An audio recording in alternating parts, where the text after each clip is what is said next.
कमी वेळेत 2 मिनिटात कोरडी देवपूजा कशी करावी? देवदोष लागू नये म्हणून कोरडी देवपूजा कशी करावी? नमस्कार मित्रांनो, श्री स्वामी समर्थ. प्रत्येक घरामध्ये महिला देवपूजा करत असतात. खरं तर महिलावर देवपूजेचा भार टाकू नये, कारण महिलांना इतरही घरातील भरपूर कामं असतात. कधी-कधी काही घरातील पुरुषांना देवपूजा करायला वेळही नसतो आणि फारसं आवडतही नसतं. त्यामुळे घरातील पुरुष देवपूजा करतीलच असं नाही. मग काय होतं? ते सुट्टीच्या दिवशी महिलांना माहेरी जावं लागतं. कधी 8-8 दिवस घरामध्ये देवपूजा होत नाही. त्यामुळे घरामध्ये देवदोष लागू शकतो. आपण देवाकडे फिरकत नाही, देवांना अंघोळही घालत नाही आणि मग कधी-कधी घरामध्ये रेग्युलर नॉनव्हेज बनवलं जातं. मग त्यामुळे देखील देवापुढे दिवा लावला जात नाही, देवपूजा केली जात नाही. कारण नॉनव्हेज खाऊन कसा दिवा लावणार ना, तर त्यामुळे देवपूजा करणं राहून जातं. बऱ्याच जणांना हे माहीत असेल किंवा नसेलही. आपल्या घरामध्ये देवघर असतं, ते अतिशय महत्त्वाचं असतं. आपल्या घरामधील देवघर हे आपल्या घराचा आत्मा असतो. त्यामुळे देवाची देवपूजा होणे तर फार महत्त्वाचं आहे.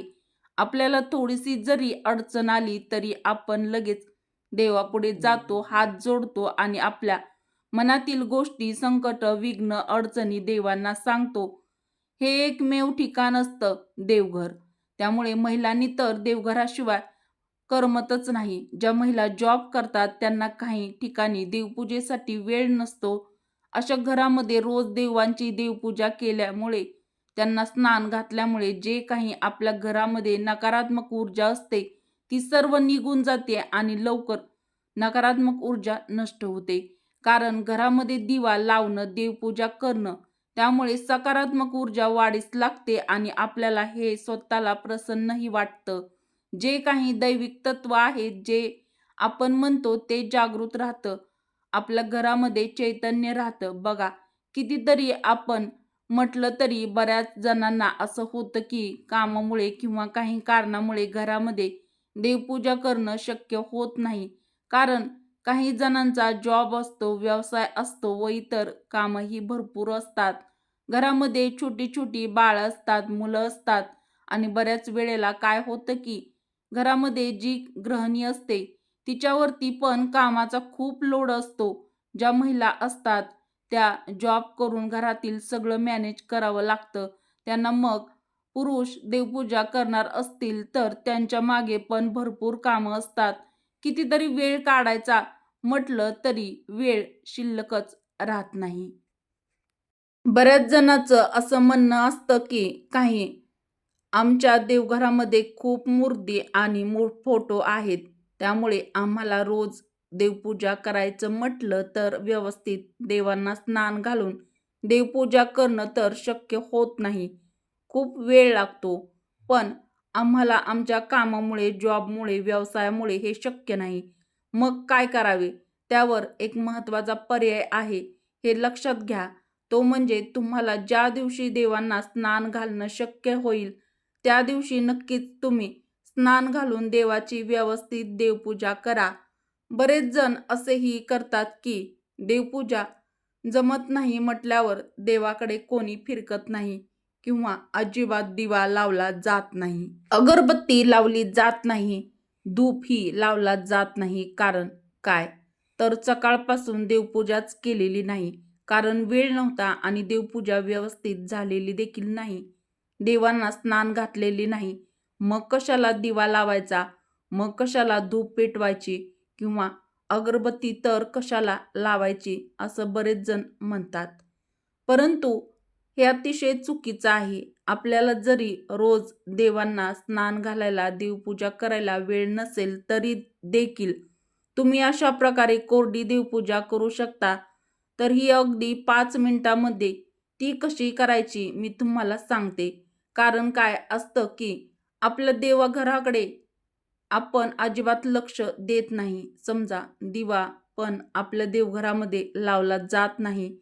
आपल्या घराला त्यामुळे दोष लागू शकतो किंवा मग घरामध्ये मोठ्या प्रमाणात नकारात्मक ऊर्जा पसरू शकते. अशा घरामध्ये वारंवार वादविवाद होतात, घरामध्ये नवीन नवीन समस्या उत्पन्न होतात आणि कोर्ट कचेरी, आजारपण, घराच्या कामामध्ये अडचणी, अशा बऱ्याच कामामध्ये आपल्याला अडचणी येत असतात. कारण आपल्याकडून देवाच्या सेवा व्यवस्थित घडत नाहीत. त्यामुळे देवदोष लागतो. म्हणून आपल्याला अशा अडचणींना सामोरे जावे लागते. ज्या दिवशी तुम्हाला देवपूजा करायला वेळ आहे त्या दिवशी नक्कीच तुम्ही देवांना स्नान घालून देवपूजा करायची आहे. पहा, रोज तुम्हाला शक्य नाही तर काय करायचं? आपल्या देवघरामध्ये जो दिवा आहे तो दिवा रोज सकाळी संध्याकाळी प्रज्वलित करायचा आणि एक तरी वेळेला तुम्ही हा प्रज्वलित करायचा, सकाळी किंवा संध्याकाळी. आता तुम्ही जॉबवरून, ऑफिसवरून कितीही वेळा संध्याकाळी आलात तरी, उशिरा आलात तरी सुद्धा तुम्ही आल्यावर स्वच्छ होऊन व्यवस्थित स्वतःची स्वच्छता आधी करून घ्या. नंतर काय करायचं आहे तर आपल्याला देवघरामध्ये दिवा जो आहे तो प्रज्वलित करायचा आहे. त्यामुळे आपल्या घरामध्ये निगेटिव्हिटी जी आहे ती निघून जाते. जेव्हा कधी उठून तुम्ही स्वच्छ अंघोळ करून घ्या. त्यानंतर धूप दीप लावा. धुपाचा सुगंध, घरामध्ये अगरबत्ती दरवळत असते, ती नकारात्मकता निघून जाते. देवांना स्नान घातलं नाही तरी, तुम्हाला वेळ नाही तरी दिवा लावायचा आहे, तरी सुद्धा अगरबत्ती लावायची आहे. अगरबत्तीच्या छान वासाने मन प्रसन्न होतं, मन अतिशय सकारात्मक राहतं. आपल्या घरामध्ये नकारात्मक ऊर्जा दूर होते. नवीन चांगली सकारात्मक ऊर्जा आपल्या घरामध्ये वाढीस लागते. तर तुम्हाला प्रथम काय करायचं आहे की आपल्या घरामध्ये कापूर आणून ठेवायचा आहे. तो कोणता कापूर तुम्हाला उपलब्ध होईल तो कापूर तुम्ही आणायचा आहे, साधा किंवा आयुर्वेदिक. आपल्या देवघराच्या शेजारी आणून ठेवायचा आहे. एक कापराची वडी तुम्हाला रोज सकाळी किंवा संध्याकाळी जाळायची आहे. गणपतीची आरती सर्वांनाच माहीत असते.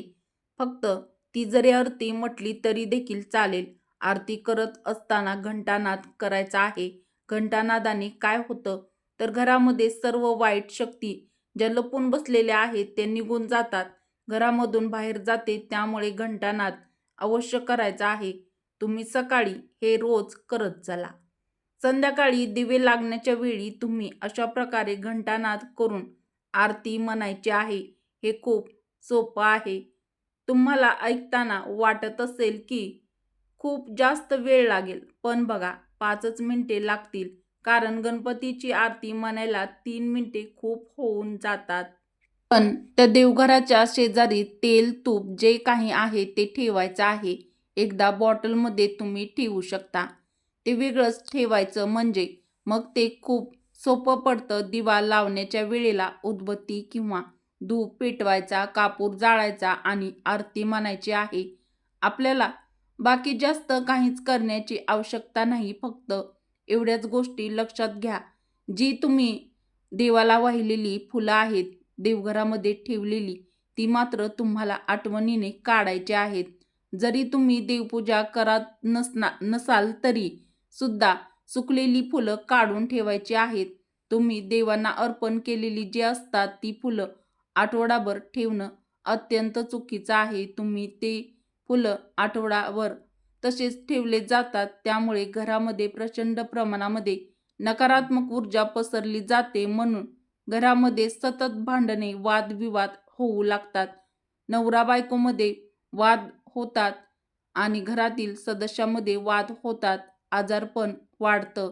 त्यामुळे बघा, जी फुलं असतात ती आपल्या देवघरामध्ये ठेवायची नाहीत, तर ती दुसऱ्या दिवशी काढून टाकायची आहेत आणि लगेच निर्माल्यामध्ये आपल्याला काढून घ्यायचे आहेत. दुसरी गोष्ट म्हणजे तेवढ्याच मूर्ती ठेवा की ज्याची तुम्हाला सेवा करणं शक्य होईल. बरेच लोक काय करतात, खूप मूर्ती आपल्या देवघरामध्ये ठेवत असतात. देवघरामध्ये खूप मूर्ती ठेवल्यामुळे त्यांची आपल्याला सेवा करणं शक्य होत नाही. लक्षात घ्या, तुम्हाला जर देवपूजा पण करायला वेळ नसेल तर तुम्ही अशा प्रकारे देवाच्या मूर्ती, फोटो आणणे टाळायचं आहे. देवघरामध्ये मोजक्याच मूर्ती ठेवायच्या आहे आणि त्यांचीच विधिवत पूजन करायचं आहे. खूप जास्त मूर्ती किंवा फोटो असतील तर देवपूजा करायलाही तितकाच वेळ लागतो. जर तुमच्याकडून हे होणार नसेल, रोजच्या रोज देवपूजा करणं जमणार नसेल, तुम्हाला तेवढ्याच मूर्ती किंवा फोटो घेणं टाळायचं आहे.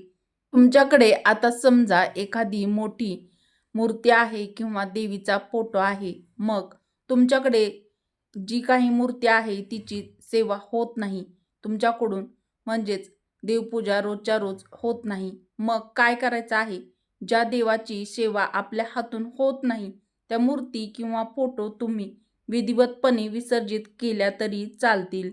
मूर्ती विसर्जन करताना फक्त दहीभात सोडायचा आहे. तुम्हाला अशा प्रकारे मूर्ती विसर्जित करायची आहे, कारण आपण मूर्ती फोटो घेतो पण आपण सेवा करू यावरती, म्हणून आपल्याकडून सेवा जमत नाही. त्या देवाच्या आपल्याला साधं नामस्मरण करणं देखील शक्य होत नाही. त्यामुळे काय होतं, जर रोज आपण देवपूजा करत नसतो, काहीच करत नसलो तरी त्या देवाचं जर आपल्याला काहीच करणं जमत नसेल, त्यामुळे घराला दोष लागू शकतो. घरामध्ये नकारात्मक ऊर्जा वाढीस लागते. त्यामुळे देवाची पूजा तुम्हाला करायची आहे असे मोजकेच देव ठेवा. तुम्ही देवघरामध्ये ठेवा, फोटोज ठेवा किंवा मूर्ती ठेवा. देवघरात मूर्तीची गर्दी करायची नाही, कारण जितक्या मूर्ती जास्त तेवढाच तुम्हाला देवपूजेला देखील वेळ लागेल. कदाचित रोजच्या रोज देवपूजा करणं शक्य होऊ शकतं. जर देवघरामध्ये कमी देव असतील तर हे नेहमी लक्षात घ्या. आपल्या कुलदेवीची सेवा करणं खूप महत्त्वाचं आहे. ज्यांना रोजची देवपूजा करणं शक्य होत नाही त्यांना प्रश्न पडणार की एवढा व्याप आमच्या पाठीमागे आहे, तर मग कोणती सेवा करावी? कुलदेवीची सेवा आम्ही कशी करणार? तर मग लक्षात घ्या की रोज आपली जी कोरडी देवपूजा आपण म्हणत आहोत ती देवासमोर दिवा लावा, धूप लावा, अगरबत्ती लावा, नामस्मरण करा. फक्त 11 वेळा कुलदेवीच्या नामाचा जप करा. जर तुम्हाला तोच जप माहीत नसेल तर ओम यम रीम क्लीन चामुंडा विच्चे या मंत्राचा जप करा. ही सेवा कुलदेवीपर्यंत नक्कीच पोहोचेल. कुलदेवीला पण साधी सोपी सेवा पसंत पडते, पण फक्त तुमचं शुद्ध मन ती सेवा केलेली पाहिजे. पूर्ण श्रद्धेने ही सेवा तुम्ही करा. तुम्हाला आयुष्यामध्ये कधीच कशाचीच कोणतीच कमतरता पडणार नाही. कारण आपल्या कुलदेवीला देवांना माहीत असते की आपण किती कष्ट करतो आणि खूप मेहनत घेतो. त्यामुळे बघा, जो कोणी मनापासून सगळं करतो त्याचं सगळं काही देव चांगलं करतो. कारण देवाला भोळी बाबडी सेवाच आवडते. देव अशीच सेवा स्वीकारतो. या सेवा तुम्ही करू शकता. रोजची देवपूजा जमत नसेल तरी बस एवढं जरी तुम्ही केलं, म्हणजेच एवढं तरी नक्की करा.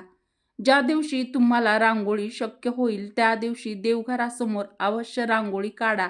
स्वस्तिक काढा, महालक्ष्मीची शुभचिन्ह काढा. उंबरठ्याच्या भोवती या गोष्टी तुम्ही करू शकता. अजून एक म्हणजे पूजा करत नसाल तरी देखील एक गोष्ट करायला तुम्ही सुरुवात करा. ही एक सवय अत्यंत महत्त्वाची आहे. तुमच्या घरामध्ये सकारात्मक ऊर्जा नक्कीच वाढेल आणि तुम्हाला कुठल्याच बाबतीत कसल्याच अडचणी येत नाहीत. ती गोष्ट म्हणजे तुळशीसमोर नित्यनेमाने रोज सायंकाळी दिवा लावायचा आहे.